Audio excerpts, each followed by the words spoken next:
We're here with Tara Dunn. I'm Aaron Prisby, and Tara, what we're doing is what we're calling 5 questions with city council candidates. So we have 5 questions we want to ask you. Is that okay? Sure. All right. And you know, we're with Kate's Institute, and so some of the questions are going to relate to code, but we also have some questions that are going to relate to the city generally. Okay.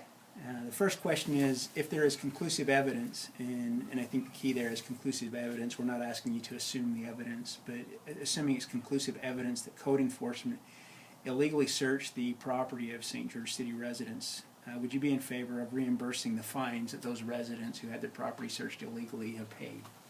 Absolutely. I think that once it's proven that the Fourth Amendment rights were violated, there's nothing left to do but to right the wrong. And the only way that you can do that is to reverse the fee. I don't know how the city in good conscience would keep somebody's money when they know that they didn't have the right to take it in the first place. And if the city were to decide not to reimburse the fines or not to reimburse them in full, then what that largely means is we have a panel of elected officials who are trying to protect the city as an entity instead of the citizens. And they're supposed to be working for us, not working for the city. Okay. Second question. We've been up and running for about 2 months, and we have more than 10,000 people, unique visitors to our Kate's Facebook page. And we suspect there's thousands of people who are upset over code violation. I know in talking to some of the city officials, certainly in talking to Michelle Randall, she said that's the #1 issue that she hears about is code enforcement.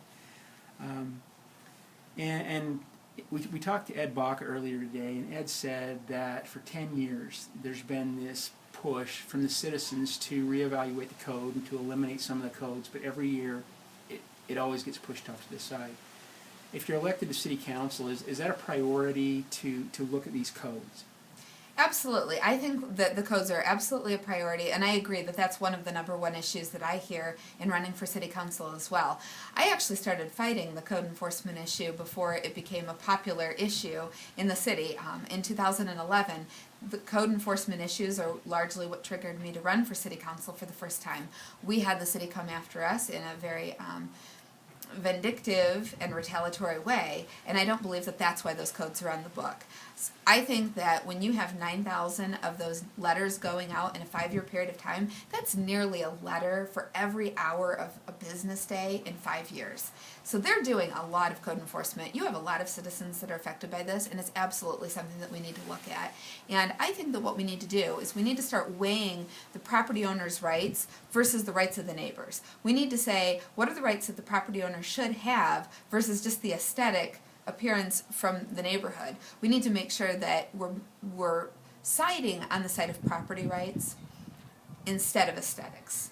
And it doesn't mean that we throw everything out, but we reevaluate it and we make sure that it's meaningful, and we make sure that if we have a code, that we understand why we have that code and that we're preserving somebody's peaceable enjoyment of their property, and we're not just putting codes on the books and then sending people all over the city, employees and the VIPS drivers and so forth, just to look for people to fine. This shouldn't be an avenue of revenue generation.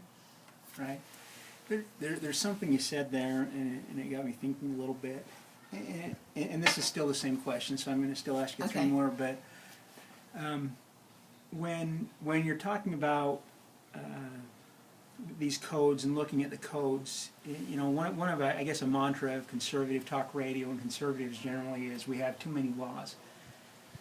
If we have codes that serve no purpose, would you be willing to sponsor an ordinance, or I don't know exactly how it comes up, a bill, whatever it's called, to remove some of the codes that make no sense, that seem to be violative of property rights for no particular reason? Absolutely. I think that it is a position of conservatives to want to reduce the laws that are restricting our freedoms, and that's very much something that I stand for. That is something that I want to see, is that if we have laws on the books that serve no purpose, I will be the first one promoting that we end that code, that we get rid of that code, and that we make sure that we're very objective in the codes that we have on the books and not subjective.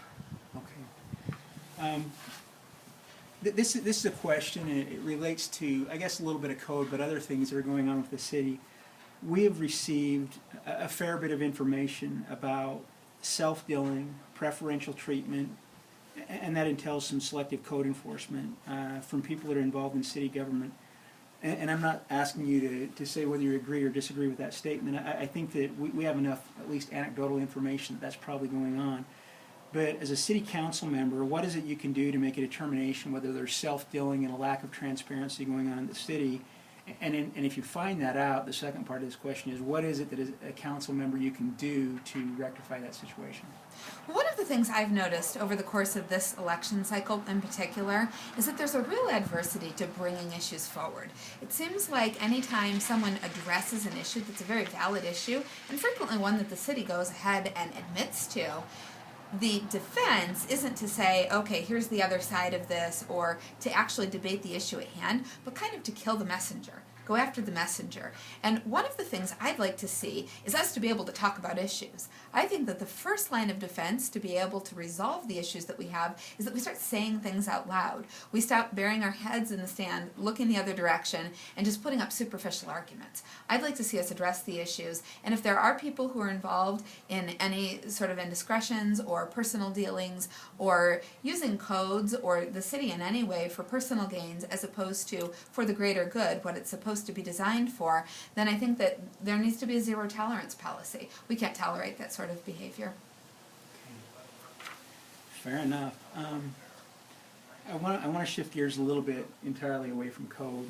And you know, we've got some comments that there are a couple of the city council candidates that have been treated unfairly, and they both happen to be female. And so what I wanted to do was ask you a question. If there's any misconceptions that are out there about you or your campaign or this whole process generally, and you don't have to answer this if you don't want to, but if there are any misconceptions, what are they and what would you like to do as far as setting the record straight, so to speak? One of the big misconceptions that's come to my awareness over the course of this election cycle is there is a lot of effort to make the municipal election cycle about federal issues. And if we have candidates coming to the table addressing federal issues, you know, if I had the opportunity to appeal Obamacare, I could go out and tell the city of St. George, I'm on it. I'll repeal Obamacare. But that isn't something that a city council member is going to do. And those issues become a distraction. They become a distraction from what we should be talking about. And they take our focus off of what's really going on in the city. Neither Rush Limbaugh or Rachel Maddow has talking points on roads, drainage, carousels, animal shelters, or code enforcement. So these are the things that we need to focus on, and we also need to educate the public that this is what they should be vetting their candidates on. And then maybe we'll have a city that really does start to work for all of the citizens instead of working for a select few people. Okay. The last question I have, and it's pretty broad, so I'm going to give you whatever latitude you want in answering this, but what is the greatest strength or the greatest issue or the greatest series of issues that you think need to be addressed, and what it is you're going to bring to the city council for the voters of St. George? I think that the big thing that I can bring is I have a new perspective on the issue. I'm not going in having long relationships with other people on city council, with either of the mayoral candidates, with managers within the city, with any of the city leadership.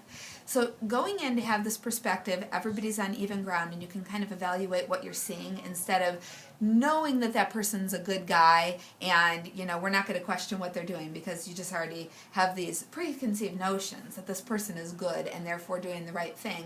Then that gives me an ability to have clear critical thinking and to evaluate what I'm seeing. I think that I have the ability to make sure that the citizens are being represented instead of the city. I'm not running for city council to represent the city of St. George. I'm running for city council to represent the citizens of St. George. And that, as we've seen with the code enforcement issue, is not the same thing. All right. I promised you 5 questions. Give you the last word. Is there anything else you want to say, or I will stick to my 5 questions. I could ask you some more, but I'll just let it go there, unless there's something else you wanted to say. Well, I think that I'm a good choice for city council. I think that I bring a strong and diverse background to the table, and I think that I do offer a different perspective and new views. I'm not a native to Utah, which I know is a little bit strange for someone running in St. George, but I hope that that's something that the community can embrace and they can see that that really is a strength, and that I'm going to bring views to the table and I'm going to come with life experience that other candidates don't have, and that I will be an asset to not only the city but to the community as a whole. And I hope that if I'm elected, I am able to strengthen the citizens and their voice and make sure that they really are being heard and that they're being represented. There's one thing, and I asked this of a couple of the other interviews that we did.